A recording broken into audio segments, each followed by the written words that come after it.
Welcome to the Jake Turner Podcast, where we share tools to win in life, health, and business. Hello, I'm Jake Turner. I have my doctorate in nurse anesthesia and a professionally certified life coach. Today's guest is an artist and entrepreneur who's lived both the highs and the lows.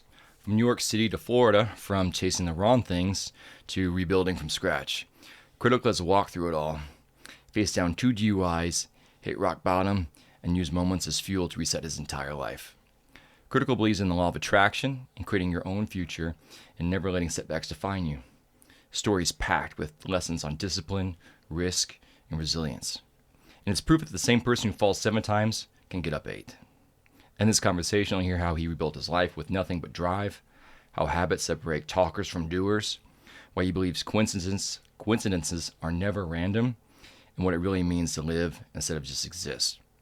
If you're ready for raw honesty, big perspective shifts, and some stories that might make you rethink the way you look at your own life, this is the episode for you.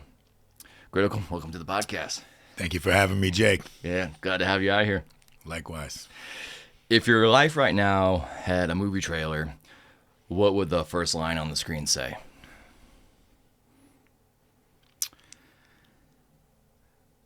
It would say,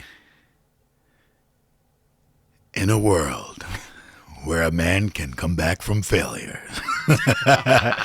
It would probably, it would say something similar to what you had mentioned in the introduction where, about someone falling down 7 times, getting back up 8 in the face of adversity and never quitting. I would say never quitting. Yeah. The man who never quits. Yeah. People know me for being a very hard worker, very committed, and very disciplined. Yeah. And those are all great things to be known for, and it's like the concept of being unstoppable, you know, and if you can solidify your identity of that, then it's like, can anyone stop you? Yeah. I don't think you can. No. They can try. It might slow you down a little bit, but just like this, I paused doing content for a while, but here we are. Right back. Yeah, right back. And we missed you. Yeah, hey, it's all right. I'm back, baby. Can't slow me down. Maybe we call it the Unstoppable Podcast. Who knows? You once said chasing money and chasing women are complete opposites. What lesson did that teach you? Well, I feel like chasing women, I don't feel like there's zero value in it. I feel like you're chasing something empty. I feel like when you're chasing relationships, you always end up in the wrong place, settling for the wrong people, and that could always end up being very destructive. And I feel like, even chasing money can be very destructive for a lot of people too. It depends on what's their reasoning for it. But in saying that, I feel like when you're chasing money, you're chasing the betterment of yourself, where you're not, maybe not living paycheck to paycheck and you're chasing stability. And when you're in those type of predicaments, you give off an energy that will automatically just attract women to you, whether it be the kind of women you're looking for. I don't know. I guess it depends on the type of person you are. But I feel like you're always better chasing the betterment of yourself, which for me, in my case, is money, stability, and you attract better things around you to that. Yeah. I think you saying like chasing money, then I think now again, I don't know, I can't speak for you, but like what you said afterwards, like I believe is very valuable, that stability, that security in it too, because it's like, what's the point of having a bunch of money if it could just like go away like that? Yeah. You know what I mean? And from what I see from people around me, most of the men who are chasing women don't have any money. And that, that always ends up in a bad place for them because they can't even take people out. Yeah, which isn't good. I mean, obviously, I think the main goal in anyone's life is like you want to be in a good relationship, that's your personal relationships, with a partner or your friendships, and if, things aren't working, it's good to like reevaluate what you're doing and say, hey, let's break that pattern and do something differently. You know what I mean? So not necessarily chasing the wrong things, but being, like you said, the best version of yourself to attract the right things. Yeah, and going back to what you kind of just said about people looking for those relationships. I think people need to have a better relationship with themselves. I think a lot of people are lacking good relationships with themselves. I constantly hear, I've been a barber for 25 years. I interact with men all day, every day. And I think one thing that a lot of men are lacking is being comfortable with themselves. They can't be by themselves. They always seeking something else outside of themselves, where me as my own person, I'm totally comfortable being by myself. I can be trapped in a room for a week and I'd be content. I wouldn't get bored. I can be occupied within my own thoughts. And I think a lot of people need to be comfortable with themselves as well. So the men, or a common theme you've seen with some of the men, is that they're not like maybe secure in themselves, you think? Yeah, and they have this sense and feeling of loneliness, which I think is really just they're not comfortable with themselves. And maybe they're dealing with issues or facing a lot of demons that they need to overcome. Yeah, makes sense. And I think we all have certain things, that if we haven't dealt with them, you're going to keep dealing with them. I have people I can think of where they're like, you ever had that friend that's always like bringing up something that happened, years and years ago, and like, oh, but I'm over that. It's like, you've been talking about that the entire time I've known you. I don't think you're over it. Yeah. Just pointing that out there, So, yeah, it's interesting. You moved from New York to Florida. Nothing. What was the moment you knew you could actually pull it off? I mean, I believed I could pull it off before I did that. Anything that I always take on myself, I go into it with full confidence that it can be done. I've proven it to myself time and time again. I just needed a change. I wasn't liking the environment of New York. And I've kind of wanted to leave New York for a long time. Just, I've traveled a lot, thankfully, a large portion of my life.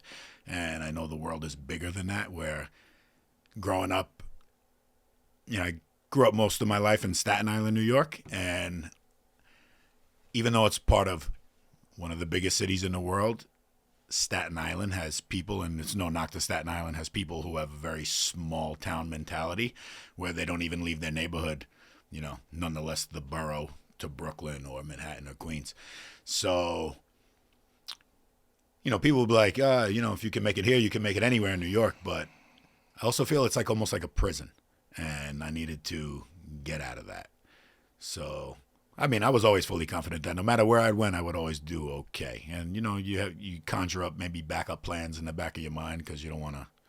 I'm always a firm believer on just having a plan A and not really a plan B. But, you have to take those type of things into consideration. Sure. But it was actually a very exciting move for me, and it's probably one of the best things that I've done in my life. Yeah. Well, that's awesome. What comes to mind, I probably said this a couple times in the podcast, but part of having a plan is that it's not going to go according to plan. Yeah. Now, I like the approach, though, like the plan A, like, boom, goal, head first, all in. Something that's worked well for me in the past is just putting a lot of effort in everything I do. That seems to work out pretty well. Definitely. To where it's like, I used to be a bartender, I think we talked last night about working in nightclubs and stuff. Like, I used to work in some nightclubs and stuff, but, I was, putting in time learning drinks, and I went to like professional bartending school on the weekends in between, and actually won a bartending contest one time, where Peoria, Illinois, where I was from. So that was pretty cool. I got $1,000. I was like, this is awesome, So, but like, at the time I was going to school in biology and different things. I wasn't planning to be a pro bartender. Yeah. At the time, a part-time job, but still made the most out of it. And it's that same principle. It's just like, what? Worst case scenario, podcasting don't work, I go back to bartending. That's more of a plan Z. Yeah. After your first DUI, nothing changed. After the second, everything shifted. What finally snapped you into action? Well, in New York, I'm not sure what the law is across the states, but in New York, it's kind of like a 3-strike you're out thing where you will go to jail.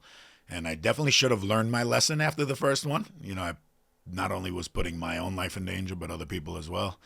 But after that second one, I really like took a step back and was like, what the am I doing with my life?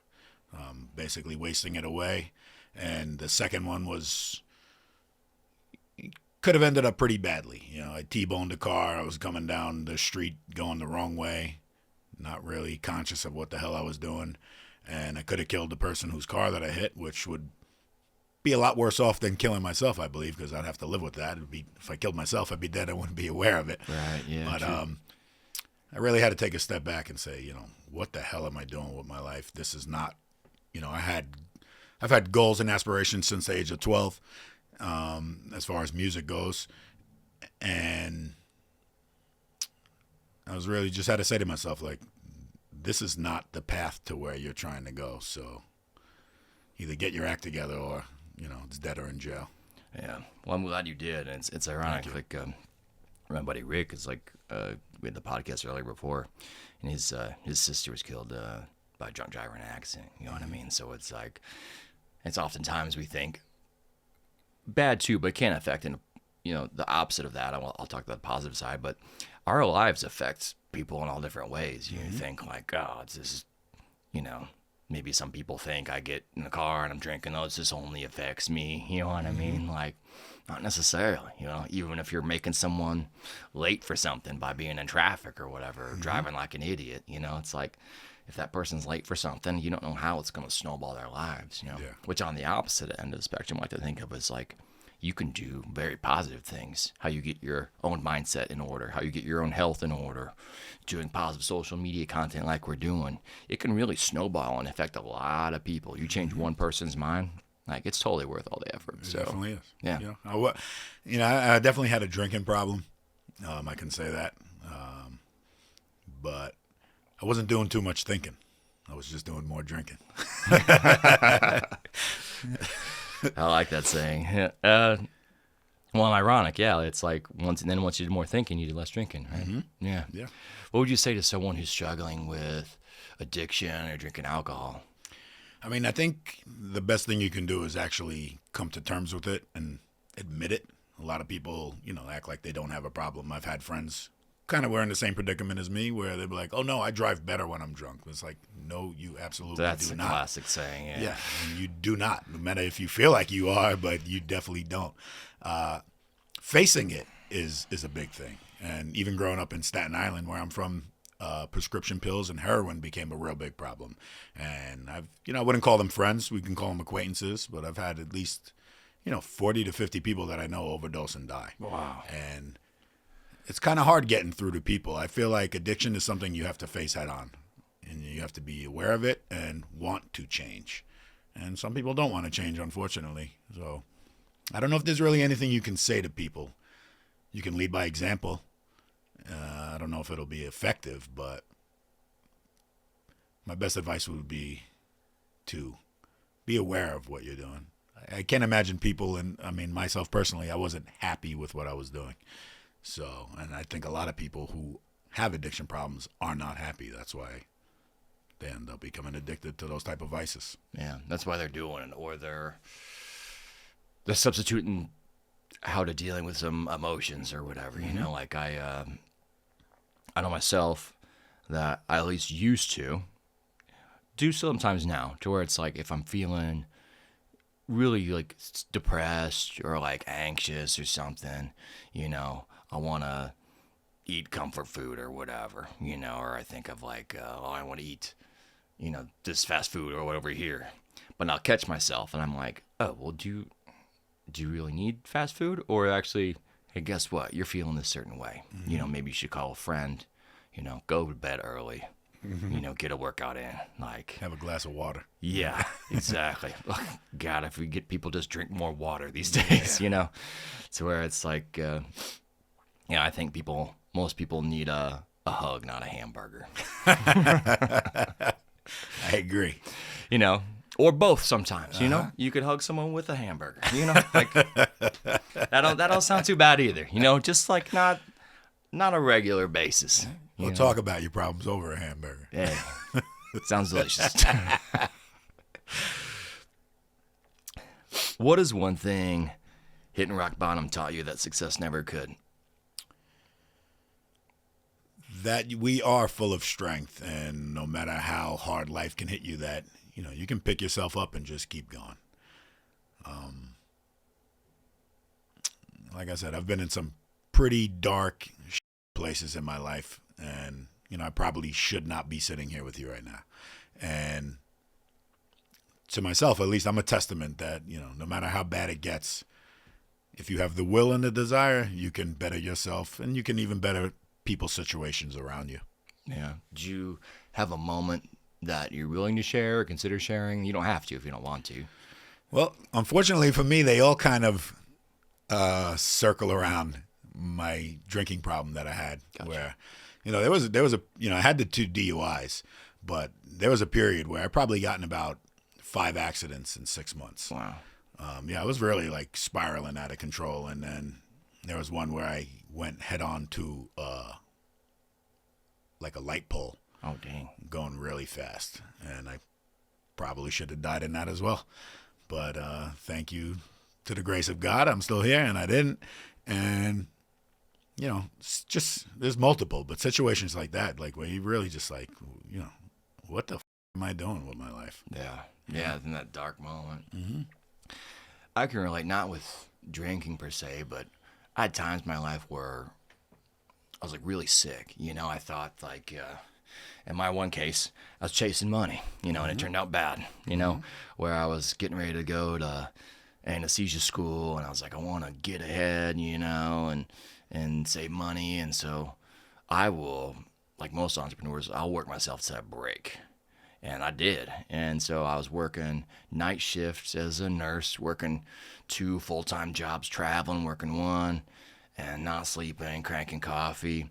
And then eventually, body just shuts down. And then, so I got lots of stomach problems, from just destroying your body, with wrong diet. People underestimate sleep.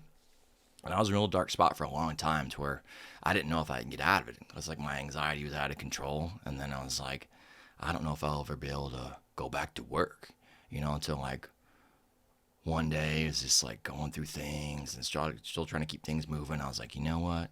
Like I'm going to work. We're going to make this work out. And then I just did, So I think it's a good testament to like sometimes you're in a dark place for all different reasons, whether it's sickness or addiction, that you can just pull yourself up out of it, even though it seems like you can. Yeah. And just progress very far from that. You've come a long way, obviously, since then, so that's awesome. Super admirable, too. Yeah. Appreciate you should be very proud of that. Yeah. Yeah. When you started over in Florida, what was the toughest wall you had to climb? I basically immersed myself into a new environment where I didn't know anybody, and I didn't come down to Florida with endless amount of money, so I had to make it work. And I kind of just immersed myself into work and networking and meeting a lot of people. Just having the fear of, I don't want to go back. I don't want people to, because before I had left, a lot of people were like, you know what, don't worry about it. If it doesn't work out, you can always come back here. And to me, that would be failure. And I don't like to fail. So it was just a matter of, locking in, going above and beyond, doing the absolute best that I could, and making the best of it. And like I said earlier, it's been the best move I feel like that I've ever made in my life, because I've never been happier. And financially, I'm in the best position that I've ever been in. Yeah. Well, that's awesome, man. That's super great to hear.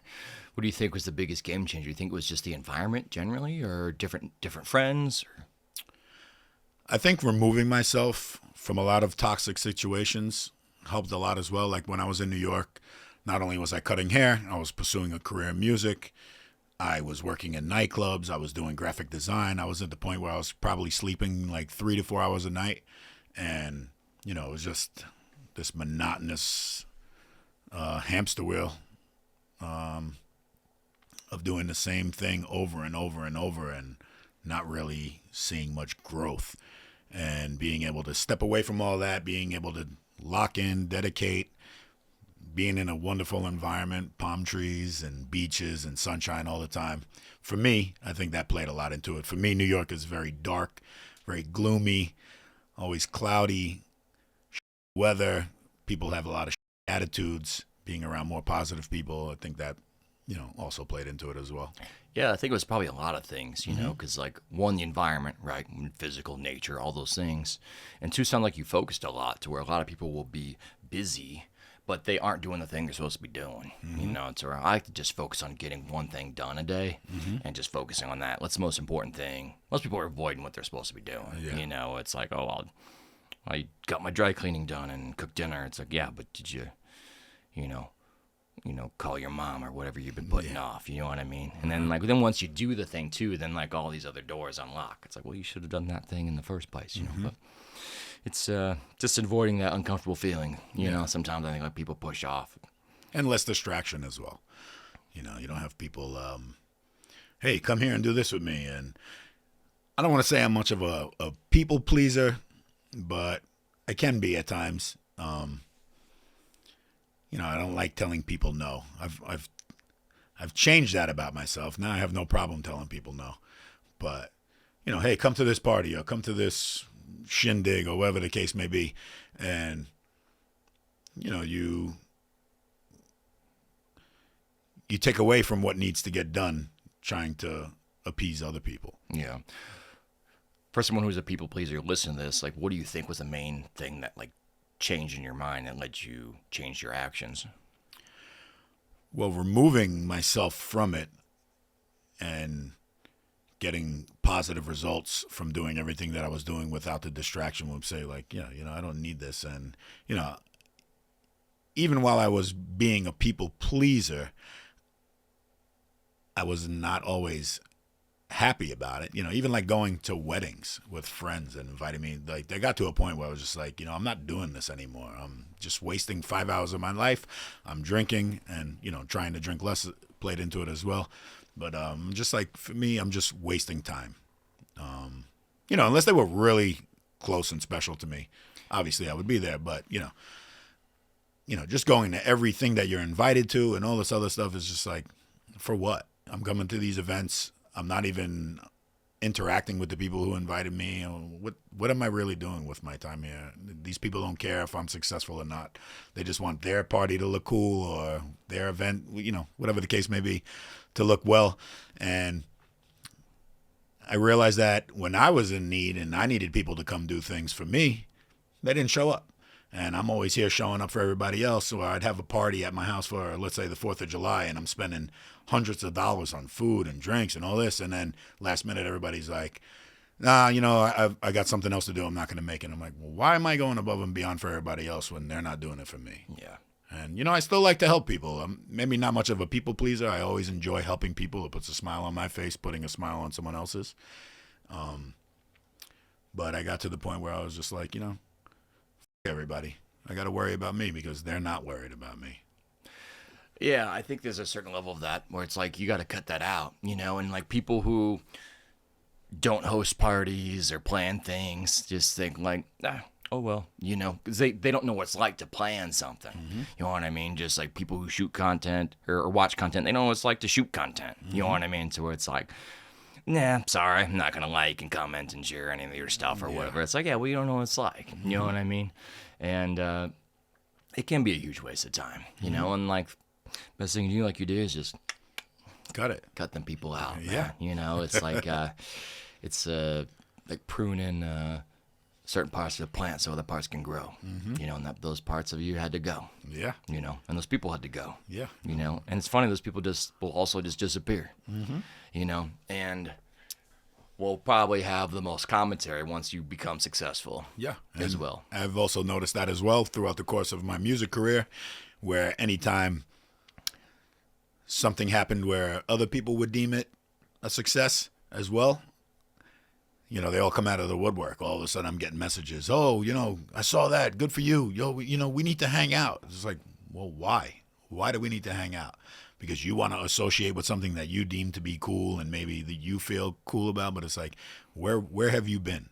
I stopped relying on friends and majority of family for a lot of things. You know, I still see people get like aggravated, like, oh, you know, my friends don't support. And it's like, well, I stopped relying on their support a long time ago. Yeah. I think a first thing that people can do that's empowering if you want people to support you, like I do, like support your content or like and stuff and share it, is like you be a cheerleader yourself. You know, and it's like, well, you think they're going to follow your stuff or reply to anything? You think they're going to support you and you're not supporting them? Like, it don't work that way. Yeah. You know, you can lead by example who that way too.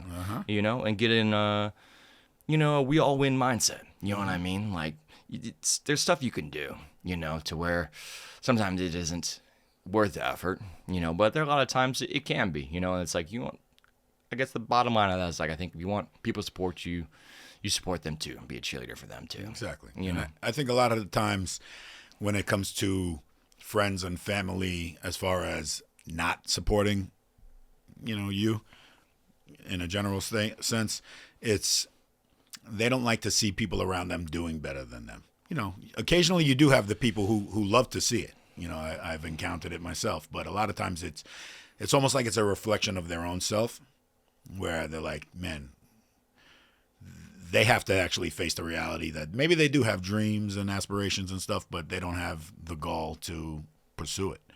And when they see you doing as well, you know, it reminds them of what they lack. So part of that is why I was just like, yeah, you know, everybody. Yeah.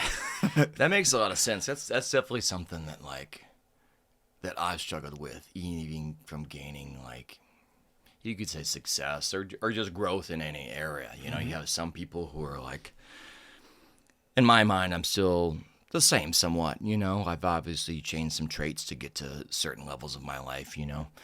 But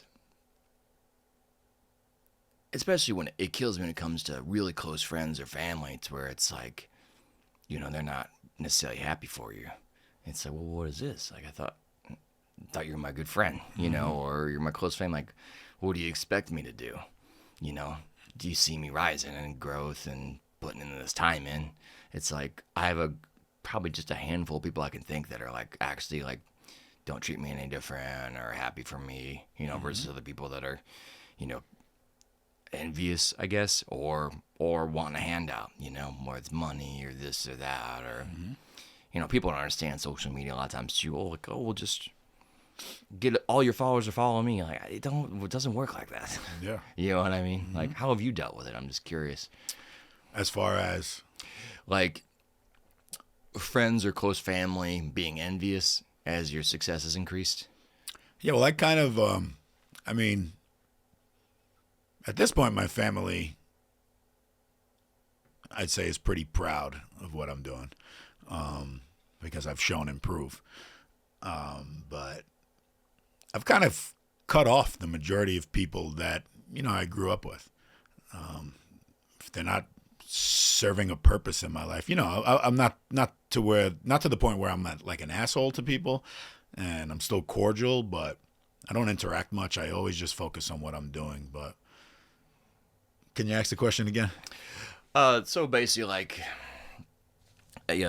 someone who's your close friend, Yeah. as success started to increase, whether, say, with your music or your businesses, they start treating you a little bit different, you know, kind of like. Yeah, well, you know, they also have like the wise ass remarks and stuff like that, where, you know, I see it for what it is. I mean, my best friend, he's not like active on social media, so he's not like liking and sharing and all that, but he'll drive around and listen to my music, and he's not doing it when I'm there. He does it because, one, he probably likes it, and he supports his brother. But like I said, I never relied. I don't rely on the support. I learned early on through music that I couldn't, and I just stopped giving a fuck. Yeah. I think one thing I learned is that one thing you can rely on is that people are going to be unreliable. Yeah. You know? It gives you any credit you should know. So me and my buddy Rick, we ran to Walmart this morning to get a couple things, and we're leaving. We put on your one of your songs, go Scooty Scoo. We're driving out, so we're out here supporting you. So. I appreciate it. So we're having a good time. So 100%. Speaking of, You believe in the law of attraction 100%. 100%. What is the wildest coincidence that proved it to you? Well, I've had many, many experiences that continuously prove it to me till this day. But for me, the one where I was just like, I don't care what anybody says, this is real, where I will also say the law of attraction may, I don't know the inner workings of it. I've listened to a lot of people talk about it, but you definitely have to implement action. Things aren't just going to happen. And I had remixed a song, and my friend worked for one of the biggest radio stations in New York, and I had sent it over to her. But I had said to myself, I want a number one song on the radio. And I had remixed the song, I sent it over to her, and then, I was just laying in bed one day and I was just thinking about it. And then maybe like an hour and a half later, I just put on the radio and I was listening, and all of a sudden I hear the song that I remixed on the radio, and the song that I remixed happened to be the number one song on the radio at that time. So was it my song that was the number one song? No. But was I on a song that was the number one song? Yeah. And to me, you might not get exactly what you want, but that for me was, an hour and a half ago, I'm over here saying I want a number one song on the radio. I remixed the number one song on the radio, and an hour and a half later, the song is playing on the radio with, I just sent it to somebody and they got it played. I didn't, I don't know if you guys know how music works, but a lot of time in music, you have to pay to have your music. Even though it's illegal, you have to pay to have your music played on the radio. That's just the way it works. Oh, I didn't know that. It's called payola, but that is the way it works. Whether it's money or gifts or vacations, whatever the case may be, that's the way it works. And for me, that was just like, holy, Yeah, what a big eye-opener. For me, yeah. And that, I think where people may say this is like, well, that's not what I wanted. I want my song to be number one. And it was just like, my mind said number one song on the radio, and an hour and a half later, my voice is on the radio, a part of the number one song. Yeah. And I was just like, there is no arguing this. Yeah. Like, what's the chance of that happening? Exactly. It's in a billion. Like I had this happen earlier this year where it's like, I was thinking about this girl, and I was in Thailand, and then she calls me. Mm-hmm. I'm like, what's the chance that happened? Yeah. Someone I hadn't talked to in a long time. I'm like, this is. And that happens a lot. There's something. That happens a lot in my experience where, I'll just be thinking about somebody, and then, a minute goes by, and next thing you know, they're texting you. So I don't know if it's because I'm thinking about it, or maybe the universe is putting it into my brain and making me aware of it before it happens. But that happens all the time to me. And it's little things like that. I think you have to be aware and conscious of things that, what's going on in your brain. And when it comes to fruition, being aware that it's actually happening. And you'd be surprised. I think it happens a lot more than most people actually recognize. Yeah, I think it's important to understand, too, like saying being aware of what's happening in your brain, especially when it comes to something we're nervous about doing, or whether it's being nervous about, if I post this on social media, what's someone going to think? Mm-hmm. Or from a man's perspective who might be struggling, this is a pretty girl over there, I'm scared to go talk to her. It's like walking up, your brain's going to lie to you, saying everything. Mm-hmm. It is the opposite of what's truth. It's going to stop you from doing that. Because it's like maybe trying to protect you. Maybe that's why it's doing it. But being aware of some of that and be like, no, that's not true. Go do the thing that you're wanting to be doing, because that's the only way you can get that success, Mm-hmm. So. Related to their law of attraction, what do most people completely misunderstand about it? Where I think that people think that it's going to be absolute and specific, to where I don't think you'll get, exactly what the desire is, but you will always get something that is right there, kind of close to it. And they think like, I just have to think about it and want it. And then it's like, I want $1 million, but I'm going to lay in bed all day and I'm going to get $1 million. Like, no, it doesn't work that way. Like, you have to put out the vibes, the frequencies into the universe. We're like, I look at us as like, we're almost like a radio. and you got to tune the channel, but you have to put it in. You have to put action into play, and I think it will happen. Yeah, I totally agree with that. Where you have to basically align with the frequency of like success or what you're trying to achieve, and you could feel it. Like especially if someone's in a bad emotional state, versus a good emotional state. And I think of that. You probably had someone walk into the room and they're just. Some people are always kind of just like pissed off or in a bad mood or whatever. Everyone has that person as you can think of. When that person walks in the room and they don't even say nothing, you can like feel it. I think our heart can actually put off like some sort of magnetic field. I've heard that. I don't know how true that is. To where you're in close proximity with people who are in a bad attitude, bad energy. Like you could feel it. You feel it. Complete the total opposite of that too, to where it's like you're in like a great emotional state.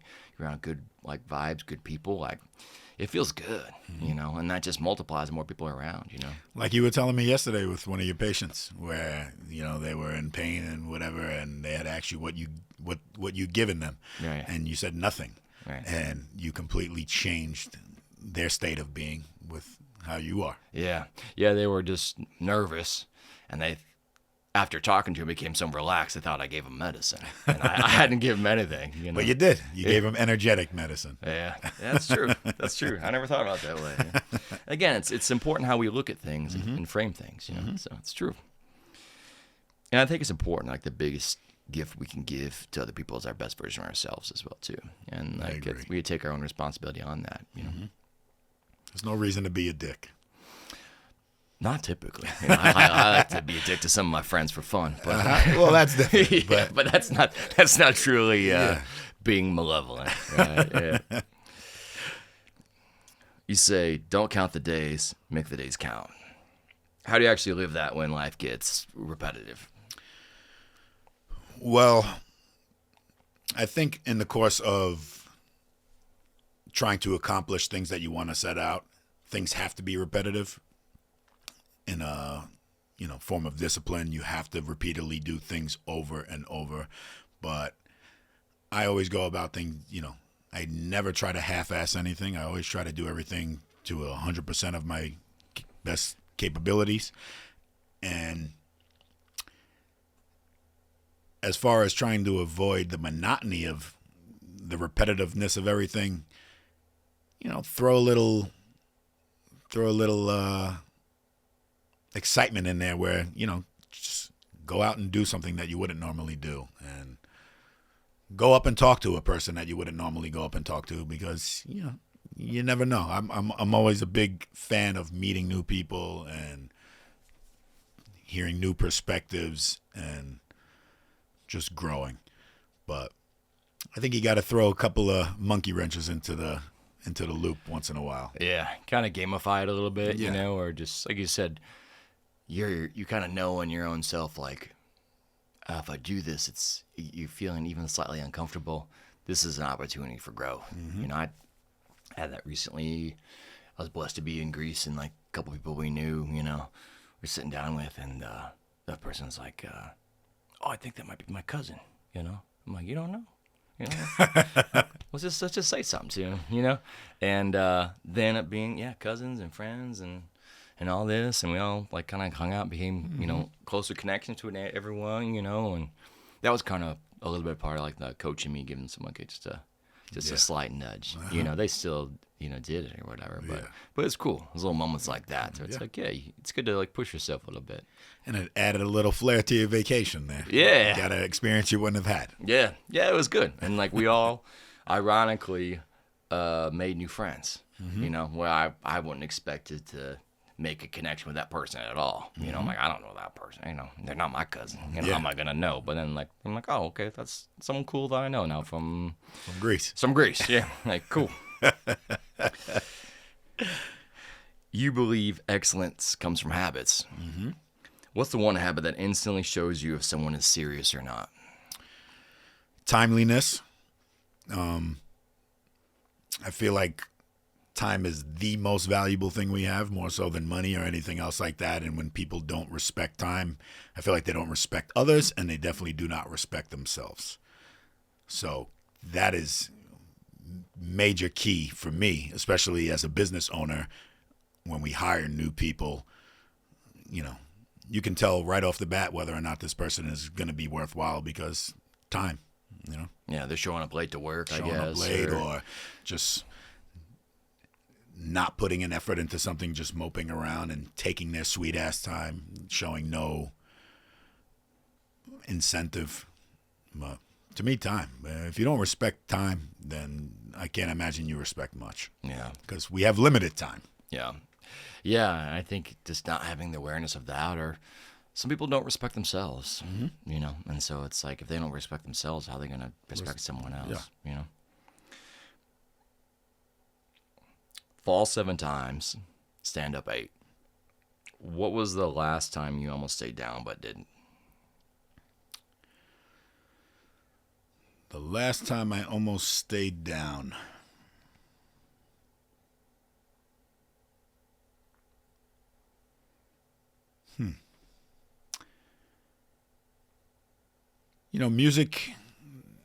The music business in itself can be very disheartening. You can have a million times more talent than anybody. You can put a million times more effort. And sometimes it just comes down to relationships. And, I've been around a lot of influential people that could have changed the trajectory of my music career. And I've been around people who I've watched their careers blossom. And, I personally felt like I'm a lot more talented. And, it can be very disheartening, especially when you put a lot of your time, your effort, your hard-earned money into those things. I wouldn't say it was like a specific moment, but, almost like an avalanche where it kind of just builds and builds and builds. And you get to a point where you're like, you know what, am I just wasting my time? And then probably when COVID hit, I really was just like, I'm going to just take a step back from everything. It also gave me a point to like pause and chill and reflect. And, me and a buddy of mine, he's a producer, shout out to Mike Cash. We were working heavily on producing music for television and movies and stuff like that. And, he saw the political nature of the business come into play, where like, we're putting out better music than everybody, but we're not getting any of the opportunities. Why are we even doing this? Why are we wasting our time? And we were just like, you know what? F this. And took a step back. And then, so COVID was what, 2019, 2020? I probably didn't work on music until 2020, maybe the end of 2022, the beginning of 2023, to where my in-house producer, who I work with on all my music, Sal Mason, hit me up and was just like, what are we doing? Like, let's start making music again. Who cares about pursuing career and anything? Let's just get back to doing it. This is what we love, and let's do it. And, we did it. We made a song. Then we made another song, and that song was When You See Me, my Scooty School record, and cool. The rest is history since then. Wow, that's awesome, man. How amazing is that? It's like getting back, putting the reps in, like you said, just like, that's amazing. I'm glad you got up. You know Thank what you. I'm saying? Yeah. I mean, you're big up, man, for sure. As far as now goes, what does a winning day look like for you?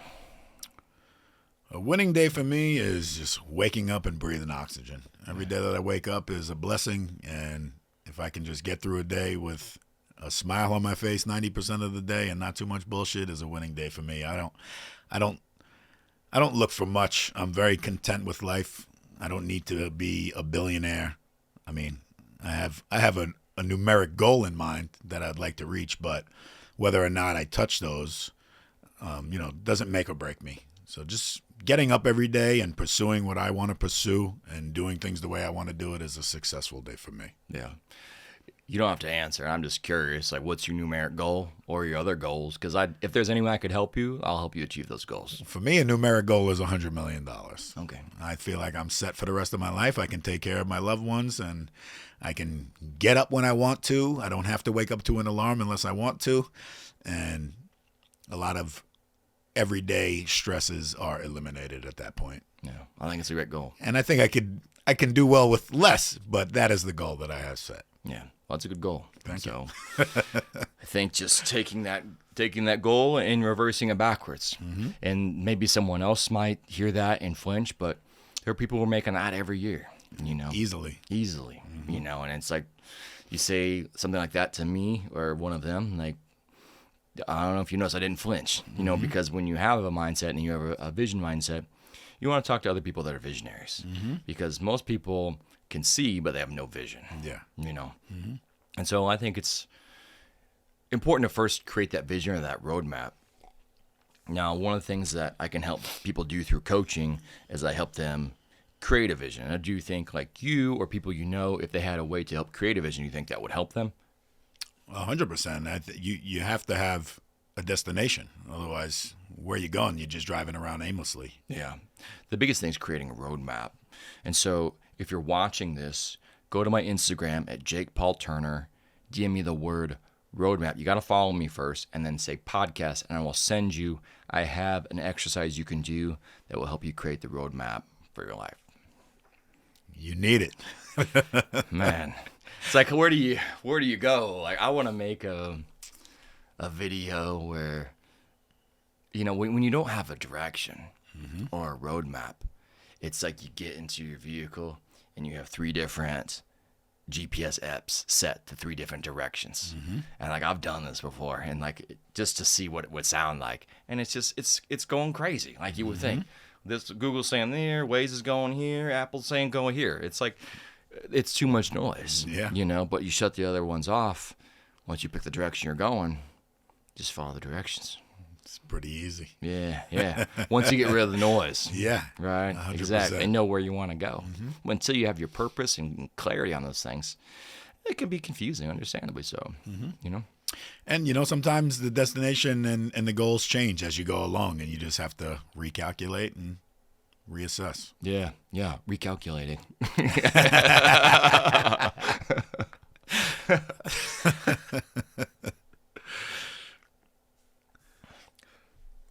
What's one daily ritual that you'd never skip, no matter what? For me, one daily ritual that I never skip is stretching, where I don't know how beneficial that might be for everybody. For me, I have to stretch. Really? I have to touch my toes every morning and stretch. As we get older, our bodies don't move as much as well. And I think that's something that a lot of people actually do not do. And if you pay attention to animals, they're always stretching. And I look at us as animals, maybe a little more intelligent, maybe not, by some of our actions. But I think stretching is a big thing for me that wakes me up, gets me going, ready to go. Yeah. I know you probably weren't expecting that. No, I was not expecting that. Like, at the same time, I'm a big fan of stretching, but like now I think when I'm stretching, I'll be like, stretchy stretch. What I think most people don't realize, though, is like the strongest I've gotten is from doing yoga and stretching to supplement, because when you stretch, a better word for it maybe be like conditioning or something like that, because it strengthens everything. So I know that if like I'm stretching my shoulders or something, that's going to help my bench press. Same thing, like stretching my legs and stuff's going to help leg day, or I do a lot of my stuff just for dirt bike riding, but it's not just stretching, it's strengthening, all those ligaments and tendons and everything else. So that's awesome. Like, there are certain stretches you do. I'm just curious. I just do basic, stretches, touch my toes, put my hands up on the door and stretch it out, stretch my legs, just loosen up and get ready for the day. Yeah, that's awesome. I need to do that more. We'll do it midday sometimes. I used to always do it before bed, and that really would like relax me, and I always wake up feeling like way better. Like New money, or a protein shake before bed. That's what I typically like to do too. Like protein shake? Yeah, like I can tell when I skip it, and like I don't have it on right now, but I use like wear a Whoop tracker, and it like puts me in the green, my recovery, focus on that recovery zone too, where it's not just, I could work out all day. I like to work out, but at a certain point, it's like, it just starts being detrimental to it. You just gotta, it's hard to slow down when you're built to run. Yeah. You know what I mean? No, you seem like you're built the same way. Great minds think alike. Yeah, I think with certain things, absolutely. What mistake from your past paid you back with the biggest lesson? What mistake from the past paid me back with the biggest lesson?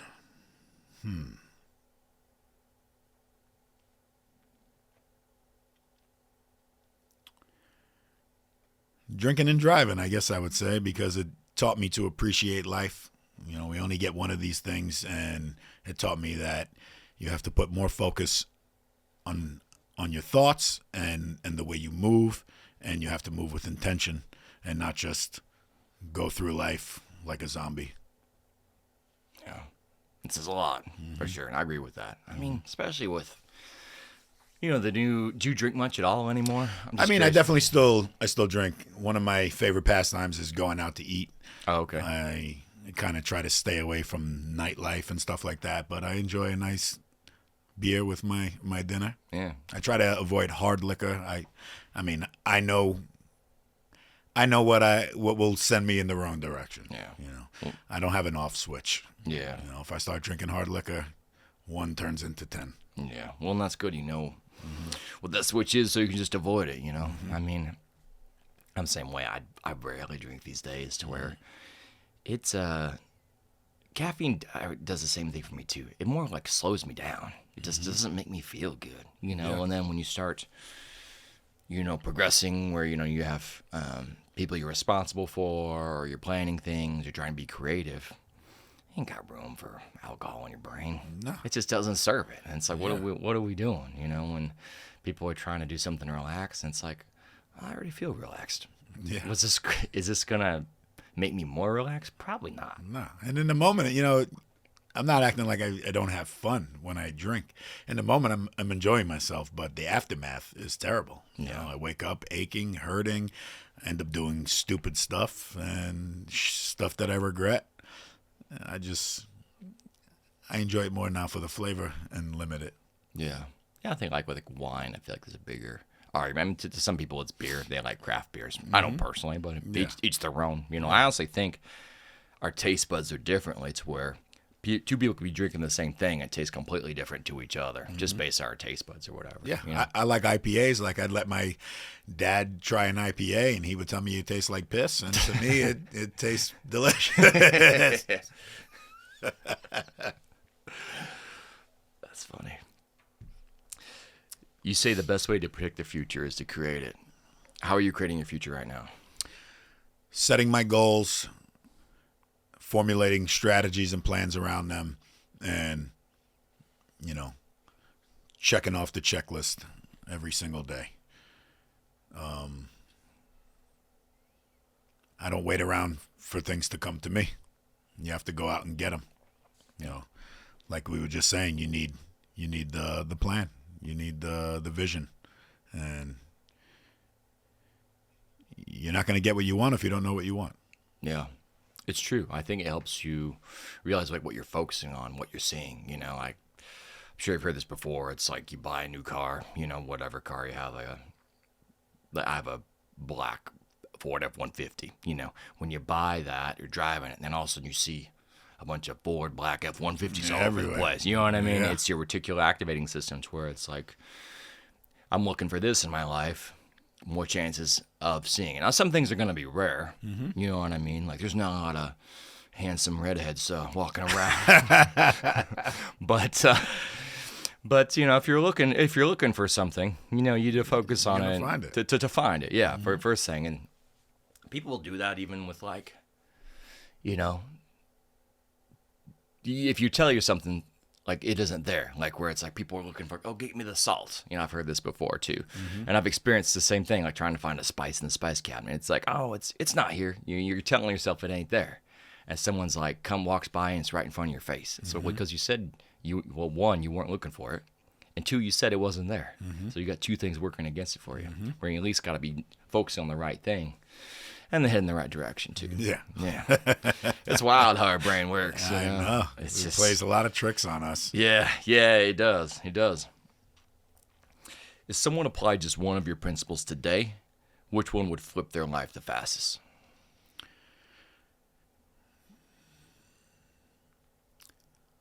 Hard work and consistency.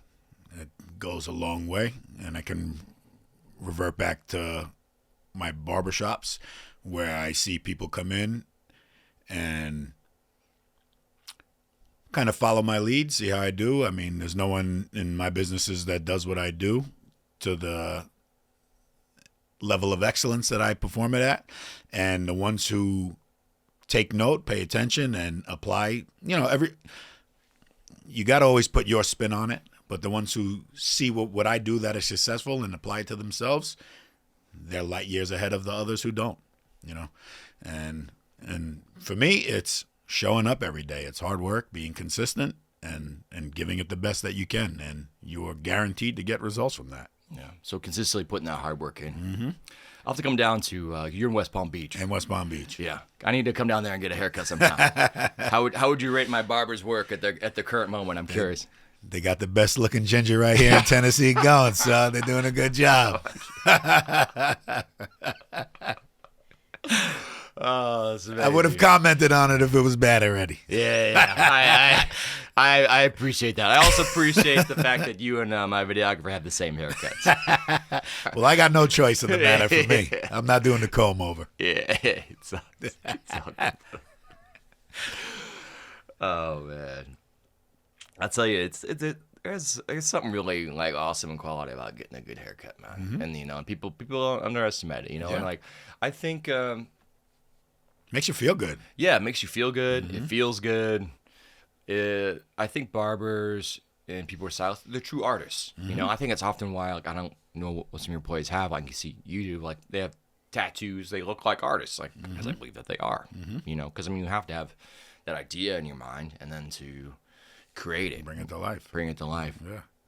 We're artists. We're psychiatrists. Yeah. We're entrepreneurs. Yeah. A whole mix of everything. Mm-hmm. Have you ever heard the story of how Michelangelo created the statue of David? I have not. So they compare it in personal development a lot, and that's why I really like it. And I had the blessing of being able to see the statue of David a couple of weeks ago. Actually, I got this. This one is from Florence. I got this marble piece. Mm-hmm. And what I like about it is when you can apply it to yourself, because when they asked Michelangelo how he created the statue of David, he said, I just removed everything that wasn't David. And so basically, when you apply that to yourself, it's like, I just remove everything. You picture like my ideal version of Jake, right? Mm-hmm. And everything that doesn't fit that, I just remove it. And then left standing is the exact person you want to be, And so I always had that idea in mind when I think of how I create my life and my habits and things. And so when I saw the statue of David in person, it's beautiful. I mean, it's the most beautiful things I've ever seen. And it's like this 30-foot tall statue. And I was like, it's amazing to be in the presence of a true artist, you realize. So, yeah. So they see things differently. Yeah. And they can help you change your perspective on things. Yeah, and it's cool to think that someone's artwork from so long ago still shaping and changing people's perspectives today. And he was like, I think 23 at the time, just built some hut next to it and just, one piece and created it. There it was, So, yeah, it's cool. You say most people just exist. What do you think separates existing from truly living? Not just going through the motions. People just, in my experience with talking with people is like they're not happy. They don't enjoy their lives and they just do things to do it. And I think sometimes, I have a major goal financially, and so I put money first, but I don't think you should always put money first. Sometimes you should just do things that you love because you love them regardless. Obviously you can't be homeless.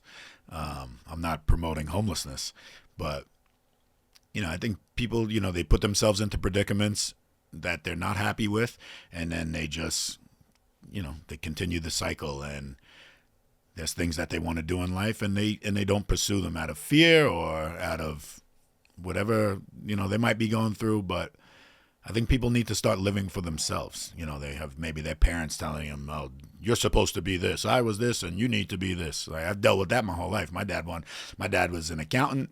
He was the director of the state controller's office for New York, and he wanted me to go to college and do this and get a job with the city or the state. And even my friends growing up, "Oh, just take the sanitation test, this." And I was just like, well, why? That's the easy way out. I don't want the easy way out. I want to earn and prove to myself that I'm capable of more. And I think a lot of people lack that. They just cruise through life, and if they set their goals higher, I think they'd get a lot more out of life. And It doesn't necessarily mean, set their goals as far as making more money. Maybe it's just like, hey, I want to travel. I want to see the world, but you don't even leave your neighborhood. Why do you think that is? Most people are like more complacent. Fear of what other people may think, fear of failure. I've experienced failure more than success in my life, and I think it's the same thing. Like you say, hey, go approach that girl over there, and they won't because they're afraid she's going to say no. Life is going to go on, Yeah, and it's, I think, more helpful to approach things and catch ourselves thinking about things where it's like, okay, well, what if I do this and what if this really bad thing happens? Okay, well, how about what if you do this thing and something really good, really great happens? Yeah. So maybe start there. Mm-hmm. Because often the really bad thing is rarely going to happen. Yeah. I'm not sure how much more so the really good thing's going to happen, but the possibility of it occurring, it's going to be a lot more than zero if you don't even try. Yeah. Mm-hmm. So your parents would say, kind of want you to kind of fit this mold. Did you go to school or anything, or? I got kicked out of school when I was like 16. My parents never were married. They fought a lot, and I love both of my parents, but my mother would try to pin me against my dad, whether, from her own personal issues with him. And my mom had to work, so we were just home and we had to run of the mill. And if I didn't want to go to school, I didn't have to go because nobody was there to make sure that I went. And, I got involved in drug dealing and just running the streets. And I never really liked school to begin with, so I didn't go. And then I started pursuing music. I was pursuing music since the age of 12. And, when you're 12, your parents are like, oh, it's just a fad, he'll get over this, blah, blah, blah. But, something that I loved. And I don't know why my dad would actually view it that way, maybe because of his own.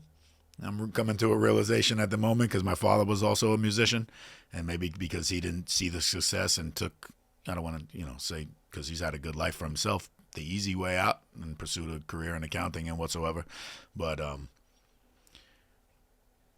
maybe it's out of love. They want to make sure that you have a stable life, but I don't like the easy way, and I never have. Yeah.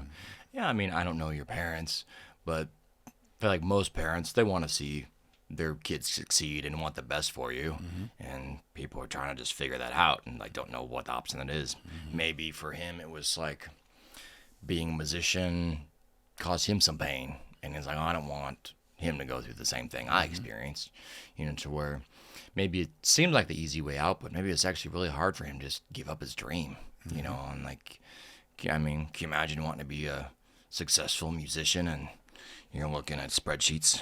Mm-hmm. I mean, doesn't sound too fun to me. No, not for me. And I never wanted that. Yeah. I've always been a creative.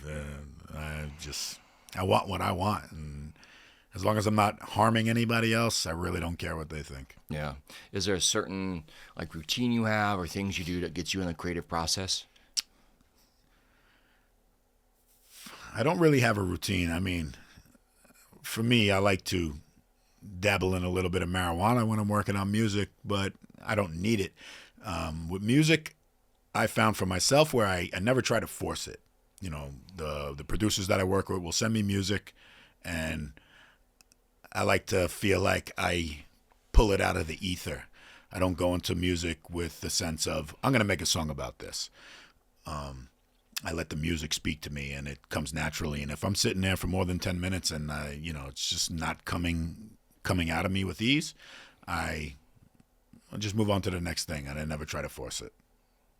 Thanks is a lot, because I have some friends who are songwriters, and I've kind of mixed opinion on that, to where it's like, I think you need to set time aside to be creative, but also, like you said, you can't force it. Yeah. To where, especially if you're tired or you're sick, it's like, how great of lyrics am I gonna write when I got the flu? You know what I mean? Unless it's songs about the flu, like body aches, got the shakes, something like that. Like, no, I definitely would set time aside, specific time, but. If I'm in that moment and it's just not flowing, it's just not flowing, and I have to go occupy myself with something else. Yeah. Yeah, I think it's cool how there's certain... Do you find, like, a certain environment you get in a flow state better? Like, I think some people, like, it's why they're driving or, I make some inventions and try to come up with ideas for that. And, like, one of my friends, it's like, in the shower, just feels relaxed, He's, like, be working on a problem, and suddenly be like, oh, that's the answer to it, It's like a certain environment. I just got to be by myself. Okay. No distractions. I never was one on going to the studio and having people around, and I always just like to be by myself. And I have access. I have friends that own studios. I can just go there and do it, but there'll be other people around. And unless that person is actively working on what I'm working on with me and contributing, I don't want to be around anybody. Yeah. No, that makes sense. What fear almost kept you on the sidelines, but you chose to play the game anyway?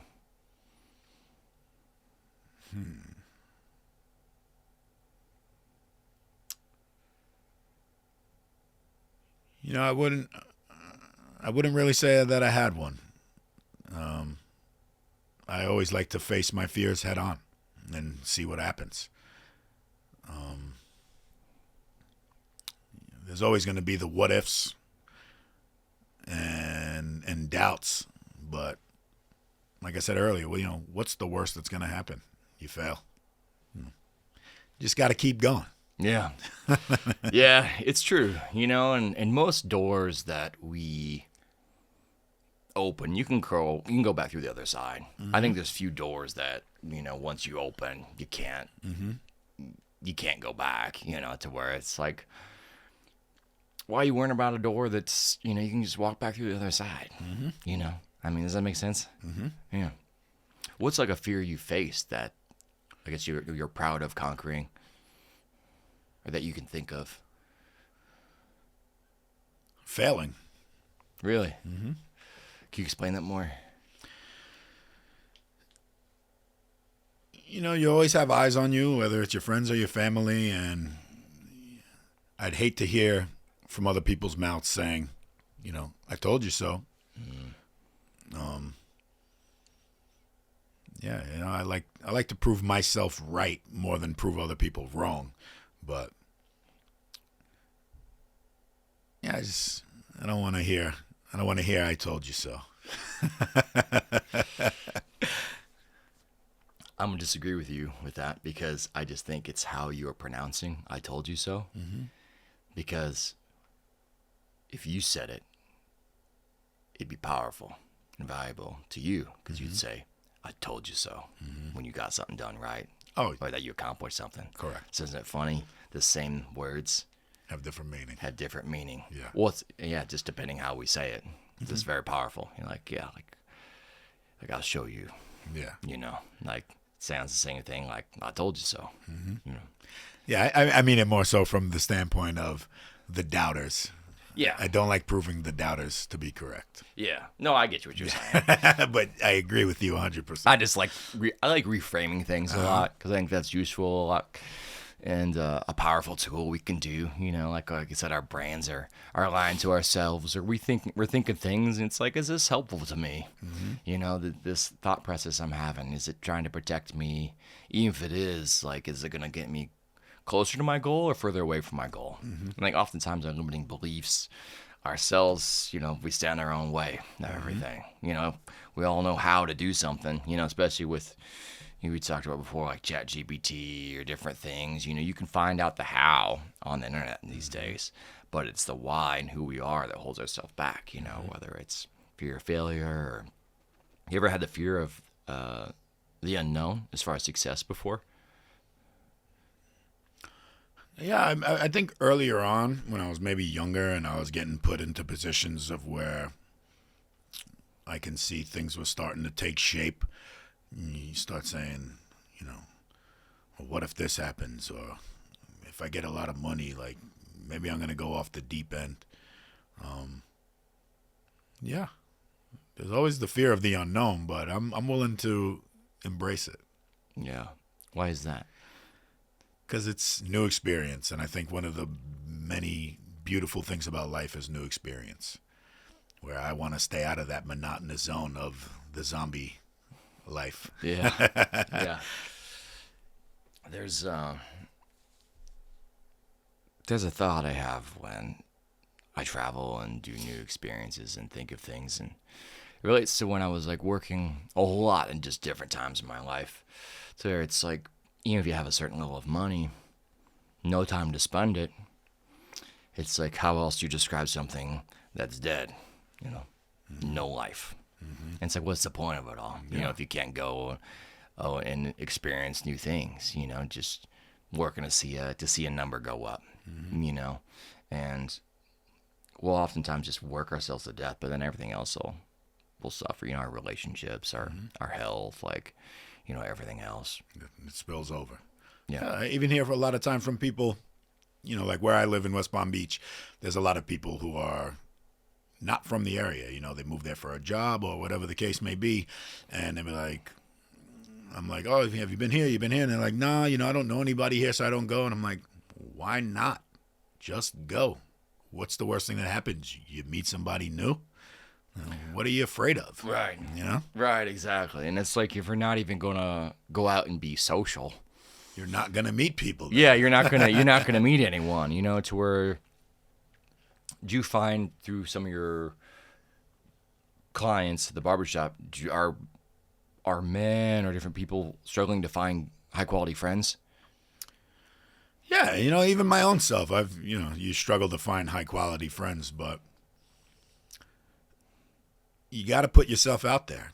I guess I've always been outgoing. I can't speak for everybody else, but as this world continues to advance, people kind of becoming more reclusive. They just want to be trapped to their phones and interact in ways like that. Like, I've never been a fan of online dating.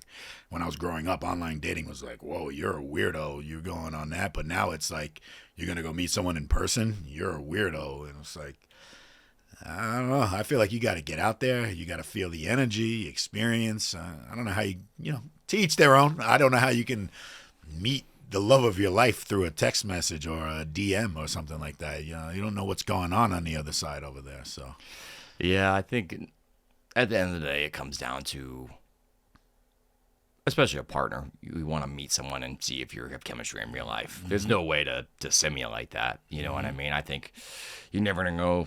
Even us interacting, like, you don't know how you're going to interact with someone, face to face, unless you're being like really genuine. Like, I try and with my social media and who I am as a person, it's like, just be genuine. Hey, this is who I am. This is how it is. And I think that's why people can relate to your content. Yeah. Well, and it just helps to show, like, at least I can speak from my perspective to you. I'm like, there isn't a discrepancy of meeting in person. I mean, it's like, if you more, I'm like, this guy's even cooler than I thought he was going to be. I appreciate you know what I mean? Like, okay. Yeah, you got to be who you are unapologetically. And if people don't like you, that's their problem. Yeah. Yeah. I'm not everyone's cup of tea. Yeah. You know what I mean? And that's okay. And I don't expect to be. I mean, that's just how it is, I mean, especially from the fact it's like, if you approach life like everyone's going to like you, it's like, well, if everyone likes you, then you're also going to have people who are going to not like you because everyone likes you. So it's a losing game. Yeah. There's just no way you're going to win that game. So I think it's important to have a couple people that really like you, who are going to be a good addition to your circle or group of friends, who want to see you succeed, and there's just no better feeling than that. You got people you can count on, rely on, pick up the phone. I only just met, but like, same thing. You need something, text, call me, I'll pick up the phone, Likewise. And that's how it works. And it's like, that's the people I want around, and other people, they got to go. Yeah. I feel like everybody has to serve a purpose in your life, and I don't mean it from like a standpoint of using people, but people have to be of benefit to you. Otherwise, they're not really necessary. I And, understand. and, Yeah. and I don't mean in a transaction type of way, but people have to be of benefit to you. Yeah, exactly. Like I think of as like even from like a say a friendship relationship, is this relationship serving me in my roadmap of my goals we're trying to go? Especially if it's a detriment to the other area of it, right? Like it's this person's about partying, doing these things, and I'm not on that right now. So yeah, in that case, it isn't benefiting you. Yeah, and it doesn't mean I don't like that person. Yeah. But what is the purpose of this? Yeah. Doesn't mean they're a bad person. No, You know? just on different paths. Yeah. What do you believe your life purpose is? I believe, and I've kind of come to this realization, not too long ago. I think I'm just here to help people.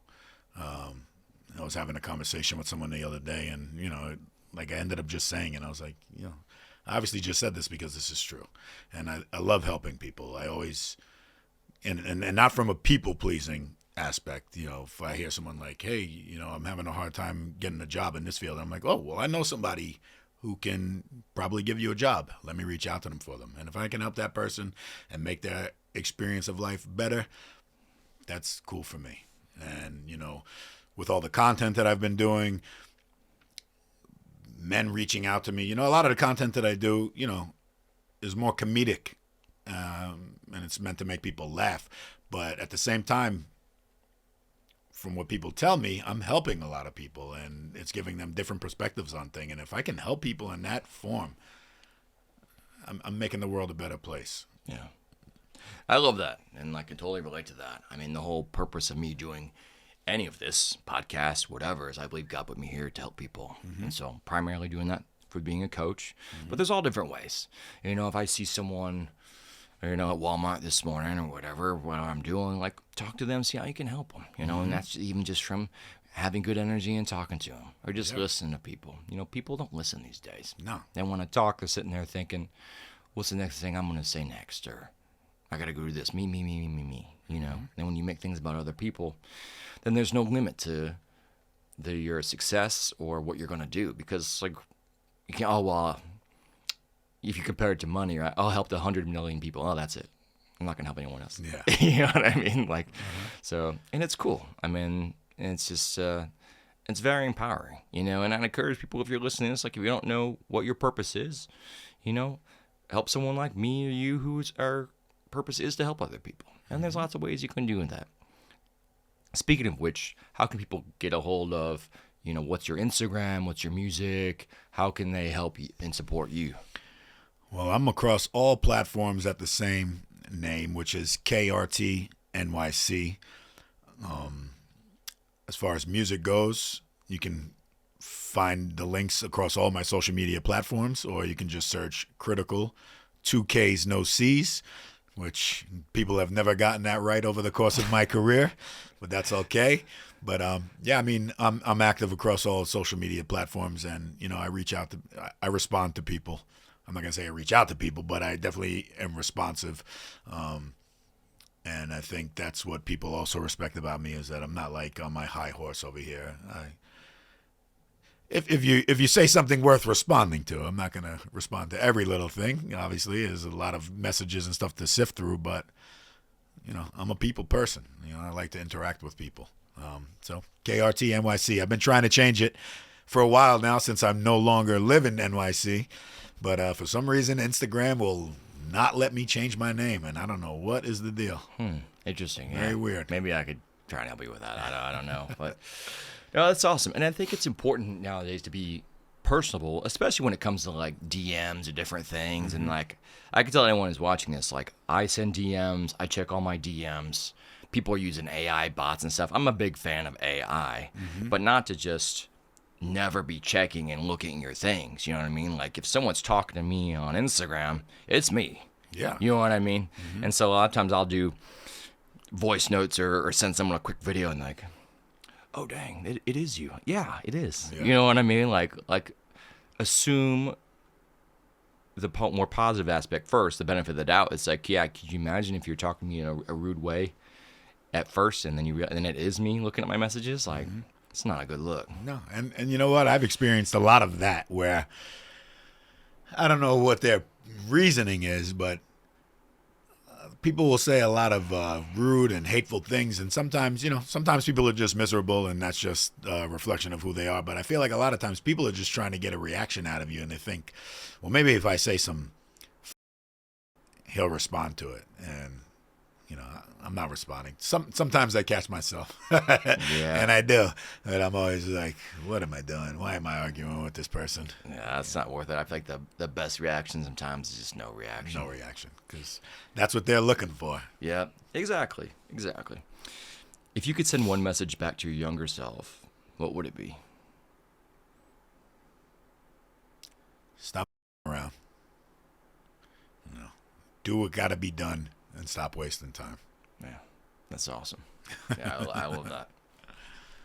All right, as we're getting closer here, we're going to do a round called Rapid Fire Random Questions. So just a bunch of just little stuff, just about you. Get people to know you in a couple minutes, so get to know Kritikal. Who's the first rapper you memorized word for word? Biggie Smalls. Pizza or tacos? Tacos. Studio late night or early morning grind? Mid-afternoon. Yeah, fair. First job you ever had? First job I ever had, McDonald's. Loving it. I was not loving it. What's a song you wish you wrote? A song I wish I wrote? Waiting in Vain by Bob Marley. Sneakers or boots? Sneakers. Who's the funniest person you know personally? The funniest person I know personally? I don't know. People make me laugh. It depends on, is it intentional or am I just laughing at the way they do things? I don't know. I can't answer that one. That's all right. One city you always feel at home in? Lima, Peru. Would you rather headline a stadium or do an intimate 100-person show? Well, I've never headlined at a stadium, but probably a stadium because that's got to be an electric feeling. Yeah. Favorite sports team growing up? New York Yankees. Most underrated rapper of all time? Most underrated rapper of all time. Cannabis. What's a hobby people would be surprised you're into? Golf. Favorite junk food after a long night in the studio? Tacos. If you had to describe your music in 3 words, what would they be? Motivational, real, enlightening. Our closing question here. What's the one decision that's made the biggest difference in your life? The one decision that made the biggest change in my life is moving to Florida. It put me in an uncomfortable place, a lot of uncertainty, and ever since then, my life has been 10x. Well, Kritikal. Thanks for coming to the podcast. Appreciate you. Yep. Thank you very much, Thanks brother. so much. Yep. Scooty Scoo! Thank you for watching the Jake Turner podcast. Be sure to like, subscribe, and to follow me on all my other social media platforms. The links are in the description below.